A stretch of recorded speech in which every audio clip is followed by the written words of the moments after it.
يا أيها الذين آمنوا كتب عليكم الصيام كما كتب على الذين من قبلكم لعلكم تتقون.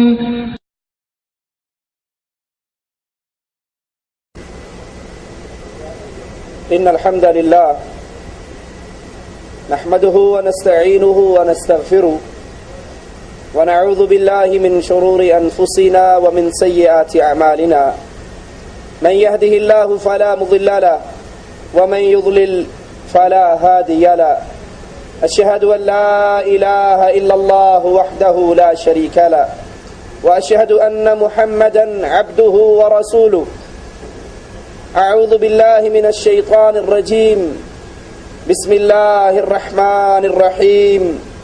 يا أيها الذين آمنوا كتب عليكم الصيام كما كتب على الذين من قبلكم لعلكم تتقون.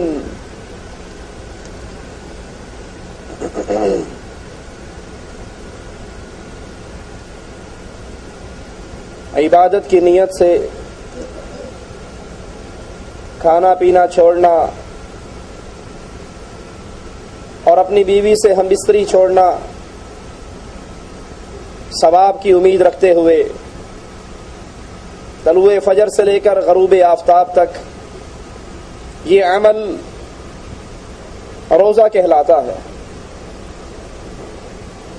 رسول اللہ صلی اللہ علیہ وسلم فرماتے ہیں اسلام کا تعارف کرواتے ہوئے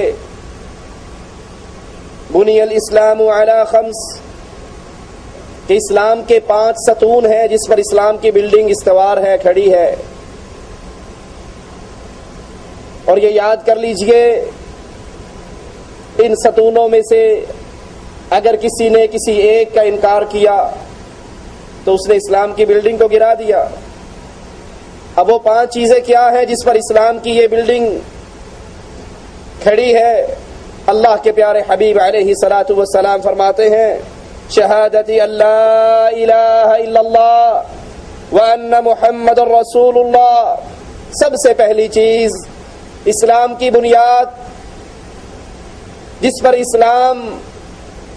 مسلمان جس کا اقرار کرنے کے بعد ایمان کے دائرے اسلام کے دائرے میں داخل ہوتا ہے وہ لا الہ الا اللہ کی گواہی کہ اللہ عز و جل کے علاوہ کوئی الہ نہیں، کوئی مشکل کشا نہیں، کوئی عبادت کے لائق نہیں، کوئی معبود برحق نہیں، اور محمد کریم صلی اللہ علیہ وسلم مالک عز و جل کے سچے رسول، اللہ کے بندے. یہ پہلی چیز ہے جو اس کو تسلیم کر لے. پھر اس کے بعد اللہ کے پیارے حبیب علیہ الصلوۃ والسلام فرماتے ہیں وَإِقَامِ الصَّلَاةِ وَإِيتَاءِ الزَّكَاةِ. پھر وہ نماز کی ادائیگی کرے، پھر زکوٰۃ ادا کرے. جو توحید کو سمجھے اسلام اس کو دوسری چیز کی دعوت دیتا ہے اور وہ چیز نماز کا قیام. جیسے رسول اللہ صلی اللہ علیہ وسلم حضرت معاذ کو یمن کی طرف روانہ کرتے ہوئے دعوت کا اسلوب سکھاتے ہیں.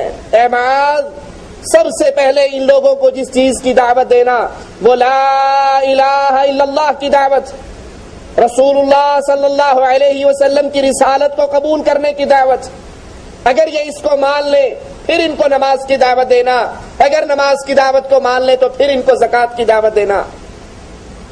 تو یہ حدیث بھی ہمارے سامنے اسلام کے ستون گنوا رہی ہے. سب سے پہلے لا الہ الا اللہ محمد الرسول اللہ کے اقرار، پھر نماز کی ادائیگی، پھر مالک عز و جل اگر مال دے تو اس میں سے زکوٰۃ ادا کرنا. وحج البیت وصوم رمضان. اور پھر اللہ مال دے، اللہ پیسہ دے، طاقت دے، استطاعت دے تو زندگی میں ایک مرتبہ اللہ عز و جل کے گھر کا حج کرنا. اور اللہ اگر رمضان کا مہینہ ہماری زندگیوں میں آئے تو اس رمضان کے مہینے میں روزے رکھنا. یہ چوتھا رکن ہے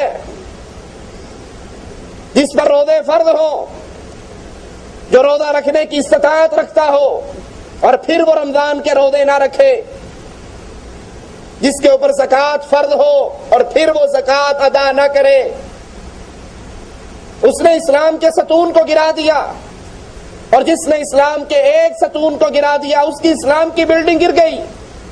اسی لیے ابو بکر رضی اللہ عنہ وارضا جب زکوٰۃ کا انکار کرنے والوں سے جہاد کے لیے اعلان کرتے ہیں تو صحابہ کہتے ہیں اے اللہ کے پیارے حبیب محمد علیہ الصلوۃ والسلام کے پہلے خلیفہ، کیا تو ان سے جنگ کرے گا، ان سے جہاد کرے گا جو نماز پڑھتے ہیں، جو حج کرتے ہیں، جو روزے رکھتے ہیں؟ ابو بکر صدیق رضی اللہ عنہ وارضا فرمانے لگے ہاں میں ان سے جنگ کروں گا جو زکوٰۃ اور نماز میں فرق کریں گے۔ اللہ کی قسم اگر ایک رسی جو رسول اللہ صلی اللہ علیہ وسلم کو دیا کرتے تھے مجھے دینے سے انکار کریں گے، اس رسی کے لینے کے لیے بھی میں جہاد کروں گا، کیونکہ اسلام کے 5 ستونوں میں سے اگر کسی نے ایک کا انکار کیا تو وہ اسلام کے دائرے سے نکل جاتا ہے، اس کی یہ بلڈنگ گر جاتی ہے۔ 2 ہجری کے اندر مالک عز و جل کی طرف سے یہ روزہ اہل ایمان پر فرض ہوا۔ قرآن حکیم بیان فرماتا ہے یا ایھا الذین آمنوا کتب علیکم الصیام، اے اہل ایمان تم پہ روزے فرض کیے گئے ہیں، کما کتب علی الذین من قبلکم، جیسے تم سے پہلے لوگوں پہ فرض کیے گئے۔ یہ روزے رکھوانے کا مقصد کیا ہے؟ تمہیں صبح سے شام تک بھوکا اور پیاسا رکھنے کا مقصد کیا ہے؟ لعلکم تتقون، تاکہ تم متقی بن جاؤ، تمہارے دل میں اللہ کا ڈر، اللہ کا تقوی، اللہ کا خوف پیدا ہو جائے، اللہ کی عبادت کا مفہوم تمہارے دلوں میں اتر جائے۔ پانی حلال ہے، کھانا حلال ہے، پاک ہے، موجود ہے، کمرے کے اندر تنہا ہو کوئی نہیں دیکھ رہا، لیکن رمضان کے دنوں کے اندر اس پانی کو اپنے پیٹ میں نہیں اتارتے، اس کھانے کو حلق سے نیچے نہیں اتارتے، کیوں؟ اللہ کے ڈر کی وجہ سے۔ یہ اللہ ٹریننگ کورس کروا رہا ہے، تربیت کر رہا ہے۔ یہ رمضان کا 1 مہینہ باقی مہینوں کے لیے ہمیں راستہ اور منہج دے رہا ہے کہ اگر تم اللہ کے حکم سے دن کے اندر حلال چیزوں سے باز آ جاتے ہو تو افطاری کرنے کے بعد اللہ نے جو چیزیں حرام کی ہیں اس سے بھی باز آ جاؤ۔ اس روزوں کا مقصد، اس عبادت کا مقصد لعلکم تتقون، تاکہ تمہارے دلوں میں اللہ کا ڈر پیدا ہو، اللہ کا خوف اور تقوی پیدا ہو کہ پانی ہے تو حلال، لیکن چونکہ میں روزے سے ہوں اللہ کی شریعت مجھے اجازت نہیں دیتی میں اس پانی کو پیوں، کھانے کو کھاؤں، بیوی کے قریب جاؤں۔ یہ سبق ہے، یہ آپ کی تربیت ہے۔ جب آپ نے افطار کر لیا اب بھی خیال کرو میں سگریٹ پی رہا ہوں، سارا دن سگریٹ نہیں پی، اس لیے کہ اللہ نے حرام، اللہ کی طرف سے پابندی، پانی پر پابندی، کھانوں پر پابندی، پھلوں پر پابندی۔ اب افطاری کرنے کے بعد میں اب بھی اسی اللہ کا پابند ہوں، میں آزاد نہیں ہوا۔ مسلمان کی ساری زندگی اللہ کی شریعت کی غلامی میں گزرتی ہے، تو افطاری کے بعد دیکھوں میں حلال کھا رہا ہوں یا حرام۔